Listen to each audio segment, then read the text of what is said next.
Ceci est un livre audio autogénéré par Google. Descartes et le développement. Collection Pensée africaine. Dirigé par François Manga Akoa. En ce début du XXIe siècle, les sociétés africaines sont secouées par une crise des fondements. Elle met en cause tous les secteurs de la vie. Les structures économiques, les institutions politiques telles que les États et les partis politiques, la cellule fondamentale de la société qu'est la famille, les valeurs et les normes socio-culturelles s'effondrent. La crise qui les traverse les met en cause et au défi de rendre compte de leur raison d'être aujourd'hui. L'histoire des civilisations nous fait constater que c'est en période de crise que les peuples donnent et expriment le meilleur d'eux-mêmes afin de contrer la disparition, la mort et le néant qui les menacent. Pour relever ce défi dont l'enjeu est la vie et la nécessité d'ouvrir de nouveaux horizons au peuple africain, la collection PENSEE africaine participe à la quête et à la création du sens pour fonder de nouveaux espaces institutionnels de vie africaine. Dernière parution. Thierry Amougou, Le bivaïsme, le Cameroun au piège de la médiocrité politique, de la libido accumulative et de la décivilisation des mœurs, 2011. Kofi Célestin Yao, Création en contexte, une pratique plastique au croisement des cultures, 2011. Jean-Claude Atangana, Bilan philologique de l'esquisse d'une théorie de la pratique de Pierre Bourdieu, étude comparée des éditions de 1972 et de 2011. Elidro, La part de l'ombre dans la peinture. La poétique du suspens, de l'Afrique à l'Occident, 2011. Thierry Amougou, Cinquantenaire de l'Afrique indépendante, 1960 à 2010. Enjeux de développement, défis sociopolitiques et nouvelles opportunités, 2010. Pius Ondoa, Existence et valeurs 4. Un développement humain. Réflexion éthique et politique, 2011. DSESANGA HIPUNGU, La voie du changement. Un pari de la raison pour la RD Congo, 2011. RKFFOFOJOU, Capital, Travail et Mondialisation, 2011. À tous ceux qui peinent sur les chemins du savoir. PREFACE. Descartes et le développement, tel est le titre de l'ouvrage que le jeune Camerounais Charles-Jean-Marie Minyem publie en 2011 aux éditions L'Harmattan à Paris. Depuis les titres à l'allure méfiante, voire défaitistes des années d'indépendance jusqu'en 1990, l'espoir d'un développement en Afrique est mis en veilleuse. Souvenez-vous de R. Dumont, L'Afrique noire est mal partie 1962 ou L'Afrique étranglée 1980 de Demba Diallo, L'Afrique en question 1968 de Kamana, L'Afrique va-t-elle mourir 1983 de Gigiri, L'Afrique en panne 1986. De leur côté, les bailleurs de fonds se découragent, les fonds déversés en Afrique coulent comme de l'eau sur le dos du canard. Après cette époque d'observation clinique sans prescription médicale, on s'interroge sur l'initiative enfin de l'Afrique, moribonde certes mais non encore défunte. Akabou, et si l'Afrique refusait le développement 1991, J.M. Ella, Afrique irruption des pauvres 1994, Diouf Mahamat, L'Afrique dans la mondialisation 1995, J. Paul II, Ecclesia in Africa 1995, J.P. Pata Afrique, un nouveau partenariat Nord-Sud 2005. Le nouveau titre ne nous ramène-t-il pas en arrière au temps comateux du continent ? Ajoutons au titre cette étonnante insinuation. De l'Afrique aussi ? Auparavant, qui aurait commis ce crime de lèse-majesté en osant relativiser ce qui de soi relève de l'absolu universel, l'esprit cartésien germe de tout développement. Oui, en cette année 2011, ce développement enseigne de déverser les bombes en Afrique, notamment en Côte d'Ivoire et en Libye pour les libérer des Africains contestant cet universel développement qui saborde et pille les richesses du continent sans coup férir. Qui prépare et met les chefs d'État à la tête de leur pays ? Maintenant que ces derniers ne servent plus les intérêts de l'Occident à l'idéologie cartésienne du développement, ils doivent céder la place au nom des droits de l'homme et de la démocratie dont ils sont devenus les maîtres frondeurs. Mais qui a constitué l'Occident libérateur de la Libye ? L'Union africaine ? A-t-elle été consultée ? Si oui, a-t-elle donné son consentement ? En ce qui concerne la Côte d'Ivoire, pourquoi le candidat vainqueur des élections doit-il prendre le pouvoir et pas au Gabon ?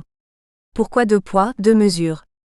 Descartes, le père de la modernité technoscientifique, économico-politique et sociale, aurait-il prescrit cette idéologie en déphasage avec la rationalité?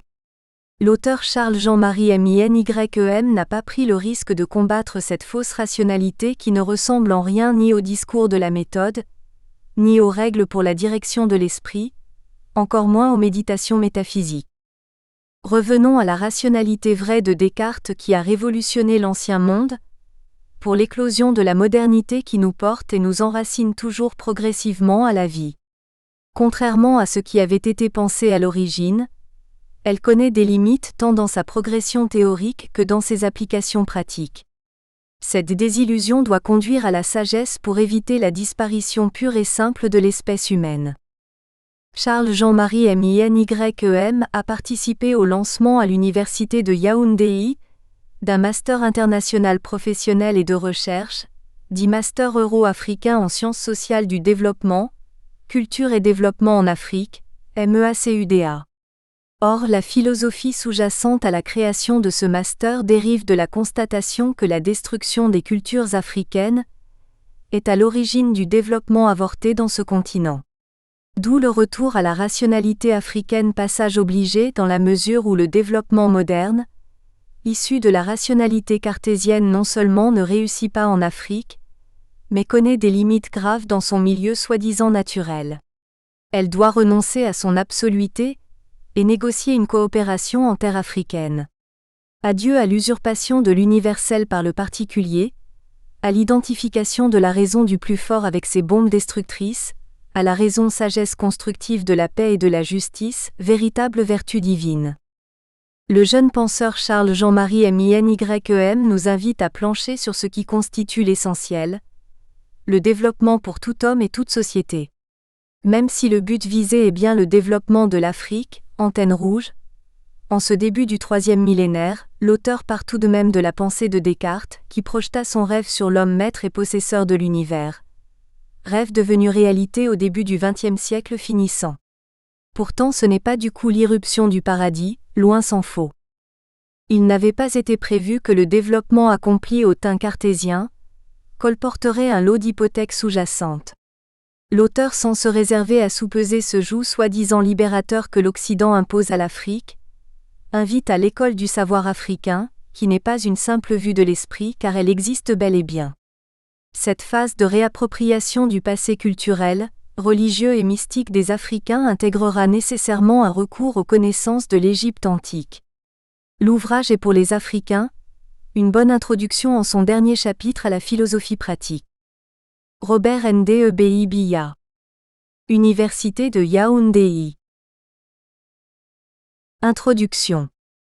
La notion de développement, telle qu'elle est aujourd'hui en usage, désigne l'ensemble des changements économiques, sociaux, techniques et institutionnels liés à l'augmentation du niveau de vie, résultant des mutations techniques et organisationnelles issues de la révolution industrielle du XVIIIe siècle.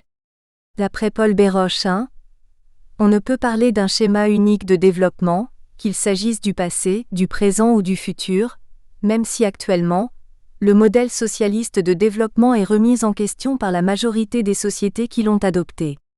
Par ailleurs, la plupart des définitions distinguent croissance et développement.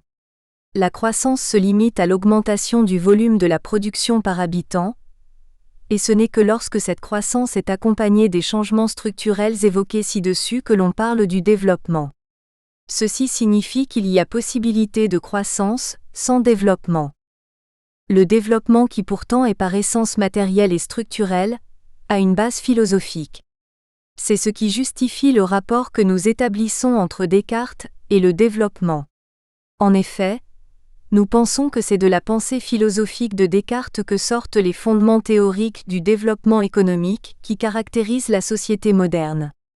Cependant, cette affirmation à caractère péremptoire que nous faisons pose un certain nombre de problèmes. Notre travail aura donc pour objectif de répondre à cette double interrogation.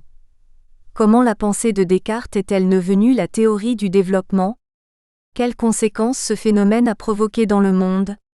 En d'autres termes, il s'agira pour nous de montrer que c'est la pensée cartésienne qui a pu servir de théorie au développement économique, élément déterminant le monde aujourd'hui. Ensuite, nous évaluerons ce développement afin d'identifier clairement les conséquences dues à la transformation du monde par l'esprit cartésien. Pour le faire, nous utiliserons dans ce travail la méthode critique. Nous ferons d'abord une étude systématique de la pensée de Descartes, afin d'y déceler les éléments qui ont constitué la base philosophique du développement économique qui caractérise le monde moderne. Ensuite, nous mènerons une analyse critique du développement y afférent. C'est ainsi que Descartes sera reconnu pour sa célèbre méthode philosophique, une méthode qui consiste à éprouver ses connaissances en les soumettant au doute soit pour vérifier leur pertinence, soit pour se rassurer de leur existence. Le doute apparaît comme la décision inébranlable de suspendre son jugement en dehors de l'évidence. Il est en réalité le moteur de toute la pensée cartésienne. Son but n'est pas d'ébranler le vrai, mais de l'éprouver. Et puisque douter c'est également penser, le doute est toujours possible, parce que l'idée ne s'affirme jamais en nous sans nous. Le doute apparaît ainsi comme l'expression la plus profonde de la liberté de l'esprit, et en même temps une découverte de l'esprit. Il s'agit de détacher le jugement de son contenu, le sujet de son objet. À partir du doute, on se distingue progressivement de l'objet au lieu d'y adhérer et de ne faire qu'un avec lui. Il s'ensuit que le doute est l'effort par lequel l'esprit se détache de tout contenu, de tout ce qui n'est pas lui, et c'est en le poussant à l'extrême que l'esprit finit par se penser comme esprit pur. Dans la perspective cartésienne donc, pousser le doute assez loin, c'est arriver à se saisir uniquement comme être pensant. C'est à ce niveau que se pose le cogito, non pas comme postérieur au doute, mais comme l'évidence de la pensée. Nous pouvons alors dire que le doute est l'unique moyen pour bien concevoir les choses immatérielles ou métaphysiques, de sorte que, celui qui ne s'est pas exercé assez longtemps au doute, est incapable de comprendre quoi que ce soit de la métaphysique et de la nature du sujet pensant. Quant au cogito cartésien, ses origines ont un but précis, fournir les éléments constitutifs du cogito. Descartes ne veut pas que son œuvre soit vaine, elle doit être imperméable et capable d'influencer le monde que d'en subir. C'est ainsi que le cogito se présente comme une bombe atomique, construite intelligemment d'une haute technologie, pour qu'une fois explosée, le monde puisse subir de sa puissance. La haute technologie cartésienne, dans la fondation du cogito comme principe premier de toute existence, explique le système de doute sur lequel sont posés le cogito et les caractéristiques qu'il attribue à ce dernier. L'intérêt de cette recherche est de révéler le pouvoir que peut avoir une philosophie sur le devenir du monde, de faire ressurgir le rôle fondamental de la philosophie dans le concert des sciences. À l'heure actuelle où le monde semble vibrer au rythme de la science et de la technique, où les problèmes liés au développement économique interpellent les consciences, notre intention est de recentrer le débat sur la primauté de la pensée, en redonnant à la philosophie ses lettres de noblesse, celle d'être la théorie par excellence de la transformation du monde et du développement économique. La première partie de ce travail intitulé « Descartes et le développement » est un exposé du cogito qui débouche sur l'idéalisme cartésien. La science et la méthode viendront clôturer le projet philosophique de Descartes. La deuxième partie intitulée « L'apport de Descartes au développement économique » présente les implications de l'idéalisme cartésien ainsi que de sa méthode dans son vaste projet de la domination du monde par l'homme et précise le rôle de Descartes au développement des pays occidentaux. La troisième partie enfin présente les limites de l'esprit cartésien dans le monde en général et en Afrique en particulier. PRLMIEBR partie, Descartes et SAPENSEE. Chapitre 1 Le cogito et ses conséquences, sur le DEVELOPPEMENT. Le contexte historique de la naissance du cogito cartésien. Le cogito cartésien se situe au milieu de l'époque moderne.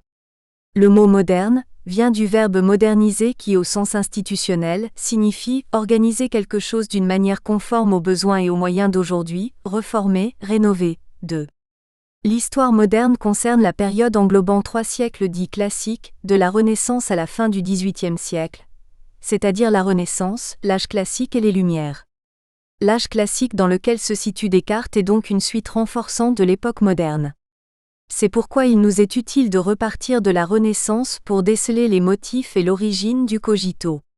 La Renaissance, ou l'aube des temps nouveaux, est la période historique allant du XV siècle à la fin du XVIe accent grave siècle.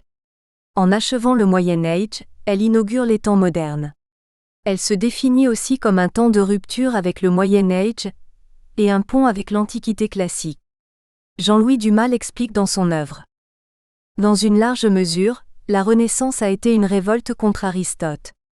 Ce qui est plus exact, c'est que l'aristotélisme se réveille sous des nouvelles formes, surtout dans le refus délibéré de l'Aristote thomiste, approuvé par l'Église. 3. Nous espérons que vous avez apprécié cet aperçu. Pour continuer à écouter ce livre audio sur Google Play Livres, utilisez le lien dans la description de la vidéo.